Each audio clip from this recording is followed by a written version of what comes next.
Hi cuties, my name is Hanako Kozumi and this is the channel Nerdy Nekoma. Everything here is about Haikyuu chat stories and fanfic. Thanks for joining us today. If you like this video, please consider subscribing and leaving a like.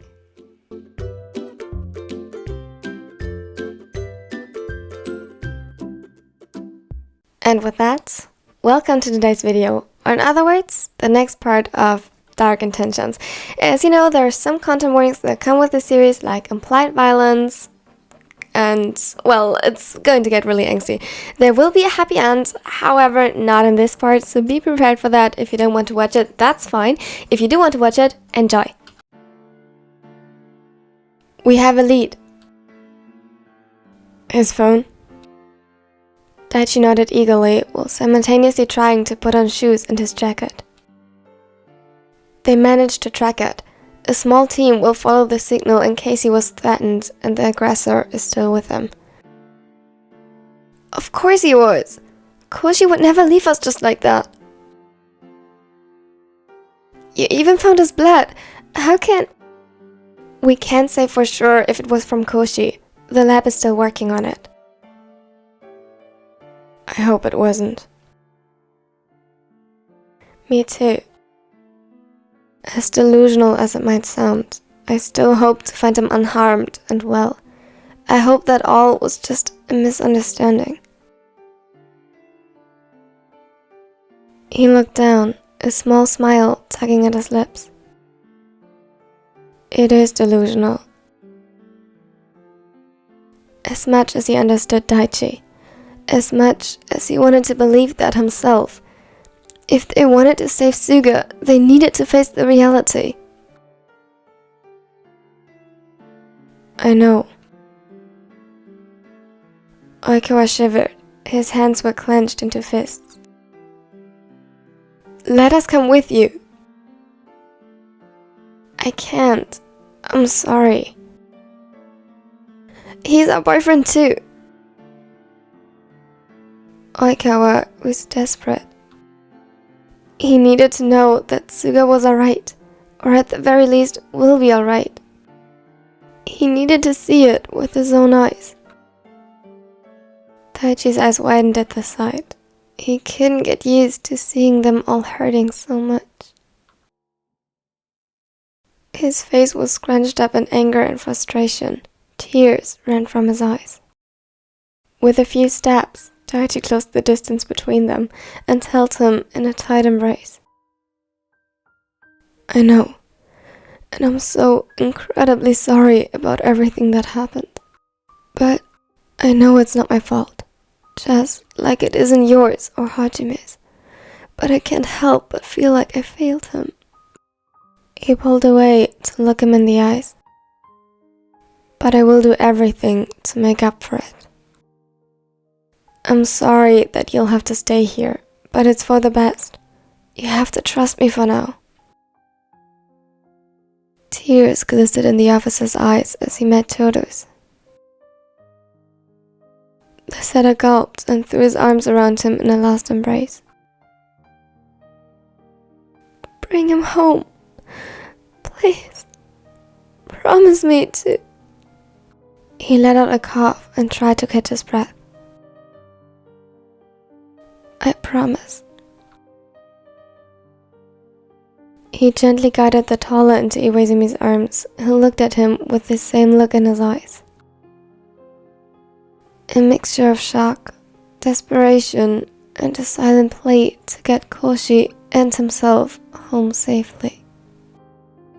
Their ways parted, and Daichi swore he wouldn't come home empty-handed. So you still refused the medicine?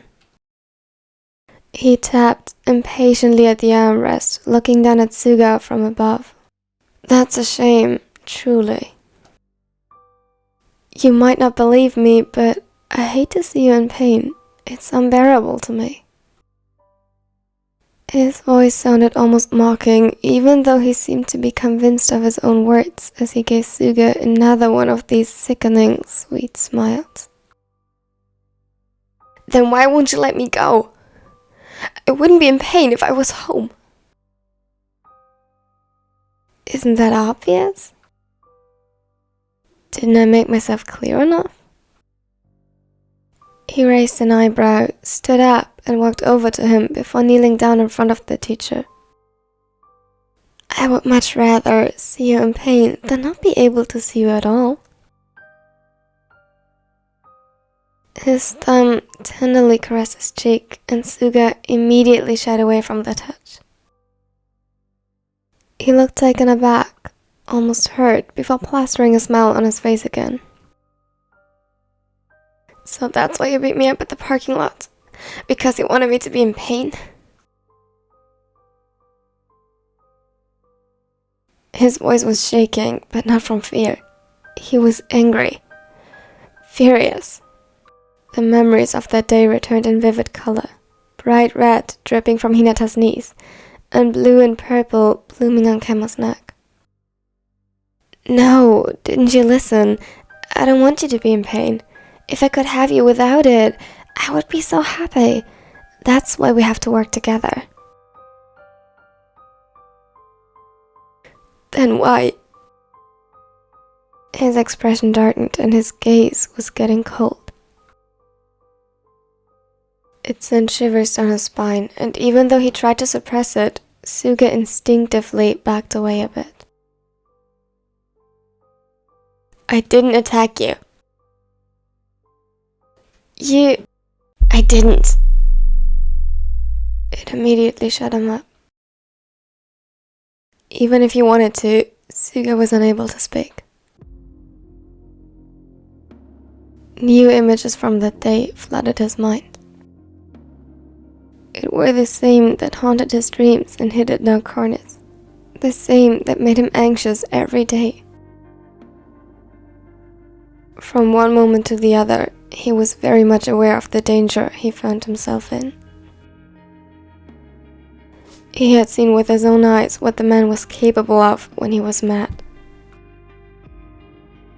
His breathing hitched, and he tried to stay as still as possible. I wasn't attacking you. I was attacking your friends.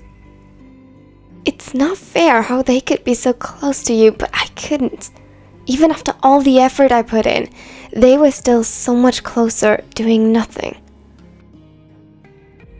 They don't deserve you. Only I do. He reached forward to put a strand of hair behind Suga's ear. I even left you a present weeks before that, but you never received it. Wait, I'll get it for you. He jumped up with the excitement of a little kid that showed something they made in art class to their parents. It was disturbing. The guy was sick, out of his mind, insane. Suga didn't know what to make of the situation. At least, now he knew what his motives were, just not why.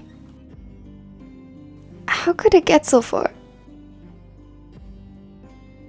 How could he end up in this kind of situation? Why him? Where did he go wrong? Without his consent, the tears started flowing freely over his cheeks. Oh no, Koshi, are you okay? Does your neck hurt? What do you think? Suga wanted to scream at him, to shout and yell, but it felt like his throat was too tight to even breathe. Don't worry, it'll be better soon. Here, I got something to cool it. He got back to his original position, kneeling in front of him. This time, the man carried a box with him, which he placed on the ground next to them. On top lay an ice pack wrapped in a couple of paper towels. He pressed it down on the wounds on his neck and gently cupped his cheek as he flinched from the cold. Shh, it'll be okay. It might be a bit uncomfortable at first, but you will see that it'll help. He smiled kindly. Here, maybe this will lift your spirits. He reached for the box and placed it in between them before carefully opening it. I don't know if you remember, but I tried to give this to you weeks ago. That day, I think no one was home because no one opened the door when I rang the doorbell, so I just left it in front of your apartment. But then, when you got home, you didn't notice. Not that day, and the day after, you weren't there. He looked sad as he talked. You were in the hospital because your boyfriend got hurt. He spitted the word out as if it was an insult or hurt him physically. To Suga, it felt like it did, because suddenly he was very aware of the day he meant. The day his boyfriend got hurt after they received a mysterious package could only be the one when Haikyuu hit his head after he failed his challenge. He mentioned that the reason he fainted was he got up too fast after someone rang the doorbell. It was Iwaizumi who noticed the package, but they just assumed that Haikyuu ordered something again. No one had given it much thought after everything that followed. Look, I got you a crow plushie.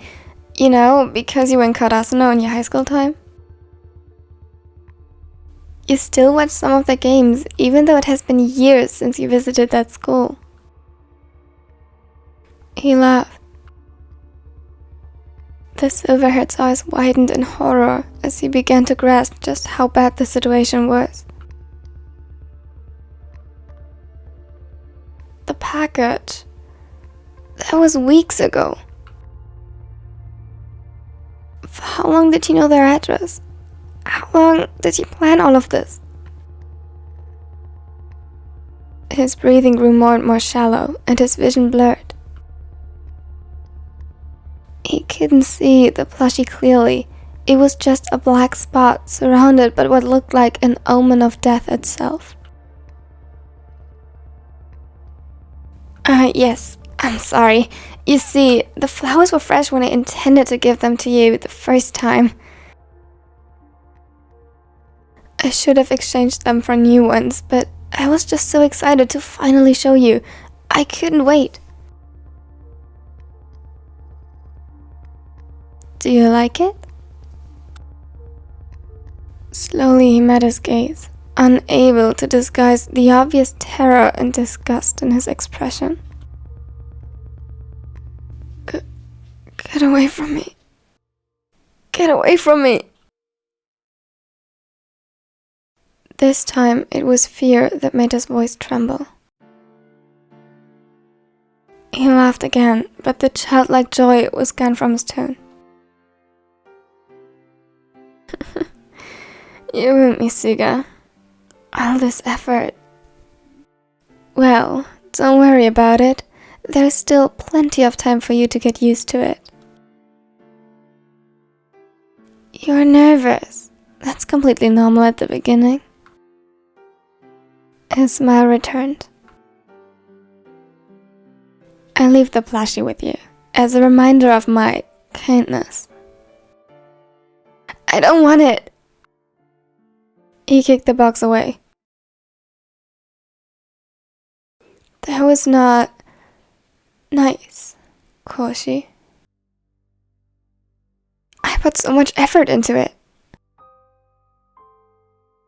His eyes were empty. He looked like a lunatic. Damn it! What are you doing? His logic follows the one of a naive child. He takes what he wants and adjusts everything he sees to fit his image of the world. You can't provoke him like that. You need to stay calm. Think rational, Koshi. Stay calm. He was prepared to get hit again, but instead, he just got up and returned to the chair, mumbling the same words over and over again. He just needs to get used to it. He just needs to get used to it. Suddenly, he pulled a small, shiny thing from his pocket. It took Suga a moment to realize that it was a phone. I really don't understand it. I would give you anything in the world if you just asked for it. Yet, if I were to give you this, you would immediately call your boyfriend, or worse, the police officer you went to school with. He seemed so obviously repulsed by the idea, but Suga, on the other hand, finally felt like he could breathe again. That was his phone. He already wondered what he did with it, feared that he destroyed it or had thrown it away, but no, he kept it. He was unable to stop the tears of relief flowing freely down his cheeks, but it didn't matter. If his phone was still working, Daichi could find him. He would be saved. This way. They followed the signal further down the road, sirens echoing from their cars. It wasn't far anymore. Finally, after what felt like forever, it stopped moving. Now, all they had to do was catch up. You really would make your choice this easily? His voice was tainted with anger. This is hardly fair, after everything I have done for you. A bitter laugh echoed through the room. Yet, he sounded like a child throwing a tantrum because it wanted more candy. A very dangerous one, that is. Before he even stopped, he threw the phone to the ground with brute force. The screen cracked and splintered. There was a disgusting screeching as the metal parts scraped over the stone and shards of glass when he stepped on it. Suga gritted his teeth at this sound as he was forced to watch his most promising chance getting destroyed. But it wasn't over yet. How long? How long since you brought me here? How long? He didn't care if it was too obvious or risky. He needed hope. 6, maybe 8 hours. Why? Do you still think your boyfriend is coming for you? The thought seemed to amuse him. Well, he's taking awfully long, don't you think? I would never let you wait this long. 6 to 8 hours. That was enough. They must have noticed his absence already, and they would do anything in their power to find him. Daichi would ask the station for help. Maybe they are on the way already. It's not the time to give up now. They are coming for me, no doubt. They will find me. He laughed again, which was probably better than him getting mad. Still, it annoyed Suga to no end. He already knew that this sound would haunt him in his nightmares forever. Sure, if you say so. We'll see. Suga's next remark was cut off as he heard the sound of sirens in the distance. Could it be? Was that them? Could they really be here already? Search the area. The car came to a sudden halt in front of an older building.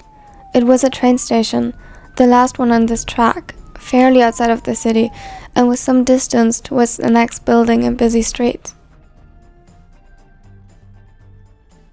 Not a bad place to hide, especially not at this time when no one would be here anymore. Sawamura, stay back and follow the instructions. Don't do something stupid. Can I count on you? Yes, sir. Suga stared at the man carefully. He expected some kind of panic response or rushed attempt to flee, maybe even to use him as a hostage. But to his surprise, he seemed rather unfussed by the noise, relaxed, even amused as he observed Suga. He must truly be crazy, a madman with no sense for his own survival. The former setter turned pale as the sound vanished in the distance again. Suddenly, the man burst out laughing again, louder and more ecstatic than ever before. You didn't really think they were coming for you, did you now? I'm so sorry that I didn't tell you before, but this is a quiet, restless neighborhood. Police are here all the time. Noise complaints, fights, and what else? He wiped the tears from his eyes. Maybe they just hadn't found the right building yet. Maybe they could only determine an approximate area as his location. You wound me. Really, I'm offended. After all this, you really think I would do such a stupid mistake? Do I really look that incompetent to you? Like an idiotic amateur? What was he talking about? Suga stared him down angrily, which only seemed to amplify his amusement. My dear Koshi, that wasn't even your phone. But it was good, wasn't it? An exact replication, perfect to fool you. Another laugh. I just wanted to see that look on your face when your last hope falls into pieces. The delicious moment when you realize that you are completely and utterly at my mercy, and that no one will ever be able to help you no matter how hard they try, or how loud you scream. A feral smirk spread on his face as Suga's hope shattered. Every word was like a dagger to his heart, and seemed to add another crack to his quickly darkening vision. Where is he? Have you found anything? Not yet. The building seems empty. Half an hour and still nothing. Daichi was now actively helping with the search, but to no avail. No one was here. Over here! They followed her as he showed them the carefully wrapped phone. That's Suga's. We'll bring it to the lab to search for any evidence that might help us find him, and we will investigate the area. Daichi nodded. May I? He carefully took it and entered the code, without removing the plastic bag, of course. The notes app was open and displayed the following message. Congrats on finding this. Admittedly, you don't seem to be a bad detective, but your luck ends here. I hope this serves you well as a relic to mourn the one you've lost. Ito.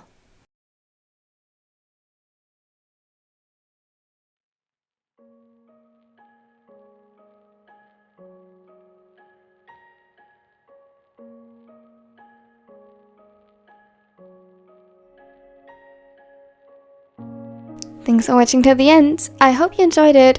If you did, consider leaving a like because it really helps my channel grow. And if you don't want to miss out on anything in the future, consider subscribing, like for example the third part, which I'm currently working on. It will be up soon. I don't want to promise anything yet, but I'm working on it. Yeah, also I plan on making a behind the scenes for this video. If you're interested in this, it will be probably uploaded on my main channel, so yeah. As always, if you kin one of these characters, tell me if you think they would act this way, if it's kinda accurate, and leave a comment with your opinion. I would love to read them, and now have a wonderful and amazing day.